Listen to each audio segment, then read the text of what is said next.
Proddatur. So మేము కడపలో పెరిగాము, కడపలోనే పుట్టాను, కడపలోనే పెరిగాను. నేను మా అన్న ఇద్దరు మాత్రమే. మా అమ్మకి మా నాన్న క్రైస్తవులు కారు, మా అమ్మ క్యాథలిక్ విశ్వాసంలో ఉండేది.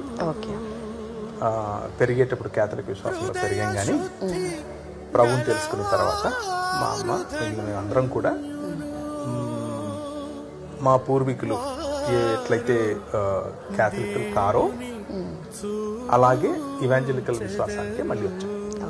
దాదాపు వారి బాల్యమంతా కడపలోనే గడిచింది. అలా ఉండగా ఒకరోజు ప్రవీణ్ గారి స్నేహితులలో ఒకరు ప్రవీణ్ గారి అన్న విషయంలో అమర్యాదగా ప్రవర్తించి ప్రాణహాని తలపెట్టినప్పుడు ప్రవీణ్ గారు తన ఇద్దరు స్నేహితులతో కలిసి ఎవరితో అయితే అభ్యంతరం కలిగిందో ఆ వ్యక్తిపై తిరుగుబాటు చేసి కొట్టి పొదల్లో పడవేయగా అతడు చనిపోయాడేమోనని భయంతో అక్కడ నుండి పారిపోతారు.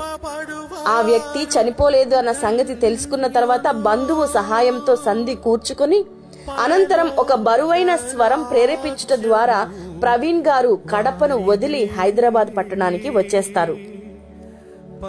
ఓవైపు చిన్నతనం నుండే కుటుంబానికి దూరమై, ఇప్పుడు స్నేహితులకు దూరమై, వ్యసనాలకు అలవాట్లకు బానిసై, తాను ఎందుకు పనికిరానని, తిరస్కరించబడినవాడనని, నేను ఎవరికీ ఉపయోగపడట్లేదు అని వైరాగ్యంతో రోజులు వెళ్లబుచ్చుతూ, మరోవైపు క్యాథలిక్ కాని క్రైస్తవ్యులను వారి భక్తిని వెక్కిరిస్తూ, వారిని మతమౌఢ్య కోణంలో చూస్తూ వారి ఎడల అయిష్టత కనపరిచేవారు.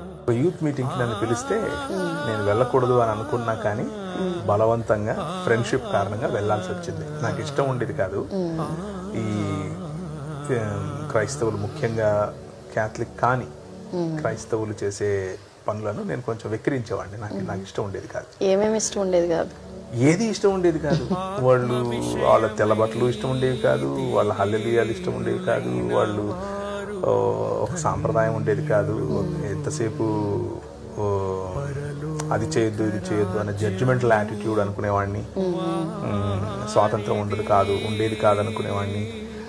ప్లస్ అదొక పెద్ద, దాంట్లోకి వెళ్తే జీవితం అంతా అదేదో ఒక రకమైన మతమౌఢ్యంలో బ్రతకాలి అన్నట్లు ఫీల్ అయ్యేవాడిని.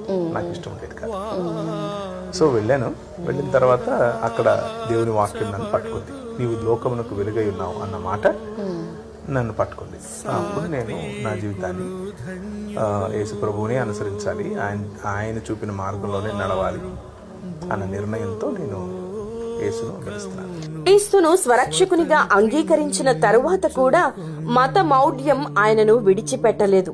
తాను చేసేదే భక్తి అని ఒక గిరిగీసుకుని అందరినీ అంగీకరించలేక, సమానంగా చూడలేక, సంకుచిత భావాలతో అవే నిజమని మంచివని భావిస్తూ క్రైస్తవుడిగా చలామణి అవుతూ క్రీస్తు విధానాలకు దూరంగా జీవిస్తున్న క్రమంలో ఇండోర్లో వారు పరిచర్య చేస్తున్న దైవజనుల ద్వారా క్రీస్తు విశాల దృక్పథపు ప్రత్యక్షతను పొందుకుంటారు. ఇక అప్పటి నుండి ఆయన జీవితం అద్భుతంగా, విశిష్టంగా రూపాంతరం చెందడం ప్రారంభమైంది. మతమౌఢ్యం, కులగజ్జి వీటికి అతీతంగా, అంటే కులాలకు, మతాలకు, జాతులకు, భాషలకు, సంస్కృతులకు అతీతంగా మనిషిని చూడాలని, అదే అసలైన మానవత్వమని, క్రీస్తు తత్వమని పరిశుద్ధాత్ముని చేత బోధించబడ్డారు. వాక్యాన్ని లోతుల్లోకి వెళ్లి అధ్యయనం చేయాలనుకున్నారు. అన్ని గ్రంథాలపై అవగాహన పెంచుకోవాలనుకున్నారు. ఎదుటి మనిషిని మనిషిగా చూసే నిఖార్సైన మనిషిగా బ్రతకాలనుకున్నారు ప్రవీణ్ పగడాల గారు. మధ్యప్రదేశ్ ఇండోర్లో ఇంటర్నేషనల్ బిజినెస్ లో మాస్టర్స్ చేసి, ఇండోర్లోనే ఎవరి దగ్గరైతే పరిచర్యలో పాలు పంపులు పొందుకుంటున్నారో ఆ దైవజనుని కుమార్తె జెసికా గారిని వివాహం చేసుకుని ఇరువురు కలిసి దైవ రాజ్య స్థాపనకు నూతన అడుగులు వేశారు. ఇప్పుడు నేను చేస్తున్నది ఏదైనా సరే, నేను బయటకు ఏదైతే కనిపిస్తుందో అది నేను నా భార్య కలిసి చేసే పరిచర్యలో బహుశా ఒక 10% కూడా ఉండకపోవచ్చు. ఎందుకు అంటే అది కాదు ఎక్కువ సమయం నేను ఇచ్చేది. అంటే మీరు సోషల్ మీడియా మాధ్యమాల ద్వారా, అలాగే రక్షణ టీవీ ద్వారా ఏదైతే చూస్తారో అది మేమిద్దరం కలిసి చేసే పరిచర్యలో ఒక 10వ భాగం ఉండొచ్చు. దాని వెనక చాలా చేస్తారా దాంతో. సో నిజానికి కనిపించే ఫేస్ నేనైనప్పటికీ చేసేదంతా ఆవిడే. వండర్ఫుల్ అండి, వండర్ఫుల్. సో మీరు ఏమేమి చేస్తూ ఉంటారు, ఏ రకాల పరిచర్యలో మీరు ఇన్వాల్వ్ అయ్యారు? ప్రధానంగా వ్యాపారం ద్వారా దేవుని రాజ్యం కట్టడం అనేది నా పరిచర్య. నేను ప్రజలను వ్యాపారంలో వాళ్ళు ముందుండాలి, తలలుగా ఉండాలని ఆలోచిస్తాను. ఓవైపు దేశ విదేశాలలో వ్యాపారాలు ఆరంభించి మరోవైపు సత్యవాక్యాన్ని పరిశీలిస్తూ వాక్య లోతుల్లో పరిశోధన చేస్తూ ఇతర గ్రంథాలను విశ్వాసాలను అధ్యయనం చేస్తూ తాము బోధిస్తున్న బోధను ప్రబోధకుడను ప్రజలకు తమ బ్రతుకులలోనే చూపిస్తూ అన్నార్తుల ఆకలి తీరుస్తూ అనాథలను చేర్చుకుంటూ అభాగ్యులను ఆదరిస్తూ నిరుపేద బలహీన బడుగు వర్గాలకు ఉపాధి కల్పిస్తూ దేశ వ్యాప్తంగా సంఘాలు స్థాపిస్తూ దైవజనులకు తర్ఫీదునిచ్చి వారి పోషణకు చేయూతనిస్తూ రోగులకు వైద్య సహాయాన్ని అందిస్తూ బస్సులు అంబులెన్సులను దానం చేస్తూ నిరక్షరాస్యులకు విద్యా సహాయాన్ని సదుపాయాన్ని కల్పిస్తూ అనేక ప్రాంతాలలో సువార్త సభలను నిర్వహిస్తూ ఉపదేశకునిగా వెళ్తూ బైబిల్ కాలేజెస్ ను స్థాపిస్తూ వారిని దేవుని రాజ్య వ్యాప్తి దిశగా పరిచారకులుగా శిష్యులనుగా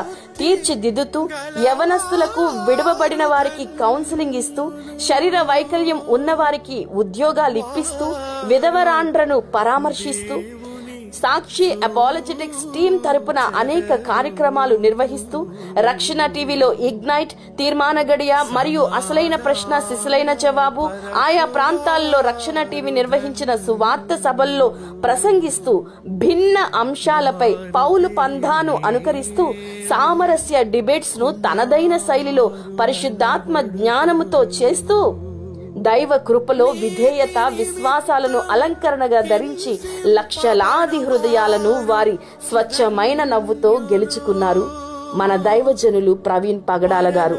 క్రీస్తును తన జీవితంలోకి ఆహ్వానించక మునుపు ద్వేషంతో వ్యసనాలతో అలవాట్లకు బానిసైపోయిన వాడు, పగతో రగిలిపోతూ పిరికితనంతో అపరాధ భావముతో నూన్యతా స్వభావముతో మదన పడిపోతూ సంకెళ్ల చేత ఉన్నవాడు క్రీస్తును అంగీకరించిన తర్వాత క్రీస్తుకు, క్రీస్తు రాజ్య వ్యాప్తికి బానిసైపోయాడు. క్రీస్తు ప్రేమతో మమేకమైపోయాడు.